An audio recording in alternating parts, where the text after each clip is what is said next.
তাবলিগ জামাত বাংলাদেশের কার্যক্রম, দেশীয় ব্যবস্থাপনা, প্রশাসনিক, আর্থিক লেনদেন এবং বিদেশি মেহমানদের দাওয়াতনামা সহ সকল বিষয়াদি মাদ্রাসা উলুমে দ্বীনিয়া মালওয়ালি মসজিদের মাধ্যমে পরিচালিত হয়। টঙ্গী ইজতেমা ময়দান সংক্রান্ত সংশ্লিষ্ট নথি পর্যালোচনায় প্রতীয়মান হয় 2017 সাল পর্যন্ত একই প্যাডে ব্যবহৃত হয়ে আসছে। দুঃখের বিষয় হলো ভ্রান্ত সাতপন্থীগণ 2018 সালের অক্টোবর মাসে নিজেদেরকে নতুন পরিচয় উপস্থাপন করবার জন্য তাবলিগ জামাত বাংলাদেশ নামে নতুন প্যাড সৃজন করে তাদের নতুন কার্যক্রম চালু করেন। যদিও তাবলিগ জামাত বাংলাদেশ বা বাংলাদেশ তাবলিগ জামাত বলতে মাদ্রাসা উলুমে দ্বীনিয়া মালওয়ালি মসজিদকেই বোঝানো হয়। প্রিয় সাংবাদিক বন্ধুগণ, আমাদের মাদ্রাসা কেন্দ্রিক কার্যক্রম যা কাকরাইলের পক্ষ থেকে পরিচালিত হয়ে আসছে এবং দাওয়াত ও তাবলীগ কেন্দ্রিক কার্যক্রম যা কাকরাইল থেকে ইতিপূর্বে শুরু থেকে পরিচালিত হয়ে আসছে, সকল কার্যক্রম, ইজতেমা কেন্দ্রিক কার্যক্রম সহ সকল কার্যক্রমেই আমাদের কাকরাইলস্থ যে মাদ্রাসা উলুমে দ্বীনিয়া মালওয়ালি মসজিদ, এই মাদ্রাসার প্যাডেই সকল কার্যক্রম পরিচালিত হয়ে আসছে। শুধুমাত্র 2018 সালে আমাদের সাদ সাহেবের অনুসারী যারা সাতপন্থীগণ, তারা নতুন এক পদ্ধতি চালু করবার জন্য তারা নতুন প্যাড তৈরি করে এবং সেই প্যাডটা দিয়েই তারা তাদের কার্যক্রম নতুন করে চালু করে। প্রিয় সুধীবৃন্দ, আপনারা নিশ্চয় অবগত আছেন কিছু স্বার্থান্বেষী ও ইসলাম বিদ্বেষী মহলের ষড়যন্ত্র ও কুপ্ররোচনায় বাংলাদেশের তাবলীগের এই মহান দাওয়াতি কার্যক্রমে কিছু লোক ভারতের মাওলানা সাদ সাহেবের পক্ষে অবস্থান নিয়েছেন। আলহামদুলিল্লাহ, দেশের জমহুর উলামায়ে কেরাম অর্থাৎ সম্মিলিত উলামায়ে কেরামের সরাসরি তত্ত্বাবধানে শুরাই নিজামের মাধ্যমে আমরা দাওয়াত ও তাবলীগের কার্যক্রম পরিচালনা করে আসছি। বিভেদ সৃষ্টিকারী পক্ষগণ বেআইনিভাবে টঙ্গী বিশ্ব ইজতেমার মাঠ এবং কাকরাইল মার্কাজ মসজিদে জোরপূর্বক বেআইনিভাবে প্রবেশ ও অবস্থান করার চেষ্টা চালায়।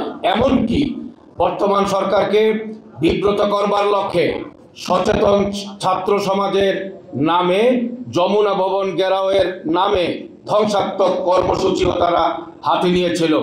পরিতাপের বিষয় হলো 2024 সালের 17 ডিসেম্বর, প্রিয় সাংবাদিক বন্ধুগণ, আপনাদের সর্বোচ্চ মনোযোগ আকর্ষণ করছি।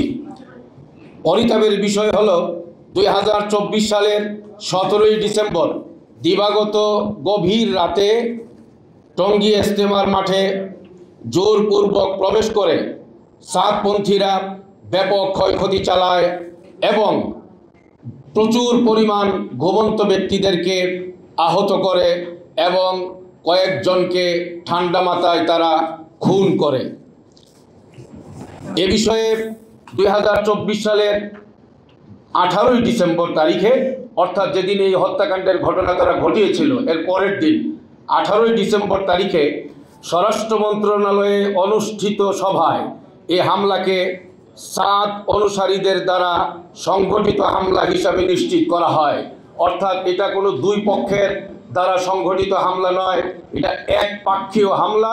সাতপন্থীরা বিনা কারণে, বিনা উস্কানিতে রাতের অন্ধকারে ঘুমন্ত মুসল্লি তাবলীগের সাথীদের উপরে তারা তাণ্ডব চালায়, নারকীয় হত্যাকাণ্ড চালায়, ঠান্ডা মাথায় তারা খুন করে এবং এটা ছিল একপাক্ষীয় হামলা। এটা তখনকার সেই বৈঠকে রাষ্ট্রের গুরুত্বপূর্ণ উপদেষ্টাগণ তারা ঐক্যমতে তারা এই মত পোষণ করেন।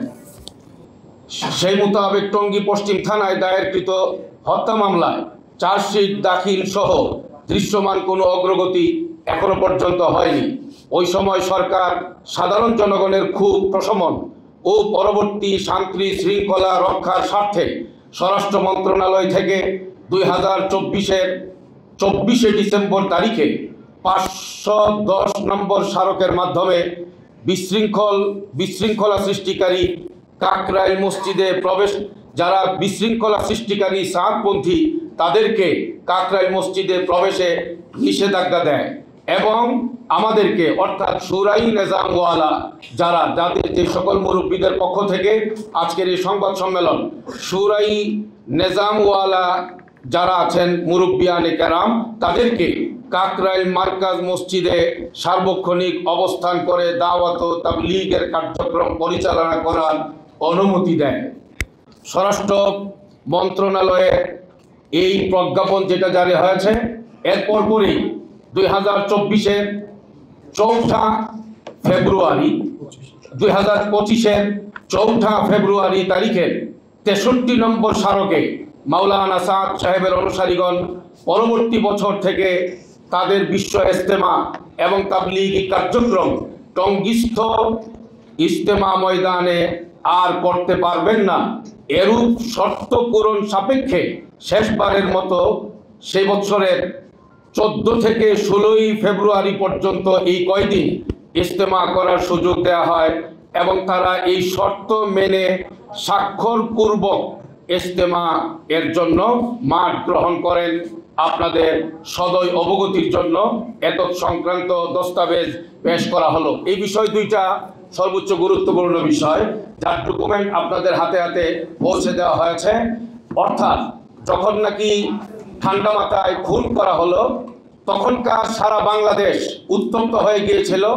এদেশের তৌহিদি জনতা, মুসলমান, তবলিগের সাথী কেউ এই হত্যাকাণ্ডকে সহজভাবে মেনে নিতে পারছিলেন না। সেই সময়ে দেশের শান্তি শৃঙ্খলা বজায় রাখার স্বার্থে স্বরাষ্ট্র মন্ত্রণালয় থেকে প্রজ্ঞাপন জারি করে এই নির্দেশনা দেওয়া হয়, যারা এই বিশৃঙ্খলাকারী সাতপন্থী তারা এই কাকরাইল মার্কাজে আর প্রবেশ করতে পারবে না এবং শুরাই নিজামওয়ালারাই কাকরাইল মার্কাজের দায়িত্ব তারা গ্রহণ করবেন, তাবলীগী কার্যক্রম পরিচালনা করবেন। পাশাপাশি যেহেতু তারা আসলে এই হত্যাকাণ্ডের সঙ্গে তারা জড়ায় যায়, সেই জন্যে সরকার নিরাপত্তার স্বার্থে এবং শান্তি শৃঙ্খলার স্বার্থে 2025-এর 2 ফেব্রুয়ারি আরেকটি প্রজ্ঞাপন জারি করেন। সেটি হচ্ছে এই সাদ সাহেবের অনুসারী যারা, তারা এই 2025-এর জানুয়ারিতে 14 থেকে 16 পর্যন্ত এই দিনগুলোতে সর্বশেষবারের জন্য বিশ্ব ইজতেমায় তারা সেখানে ইজতেমার মাঠে তারা কার্যক্রম পরিচালনা করবে এবং এই ব্যাপারে তারা স্বাক্ষর করবে। এই শর্ত যদি তারা পূরণ করে, তাইলেই কেবলমাত্র তারা মাঠে কার্যক্রমে অংশগ্রহণ করতে পারবে।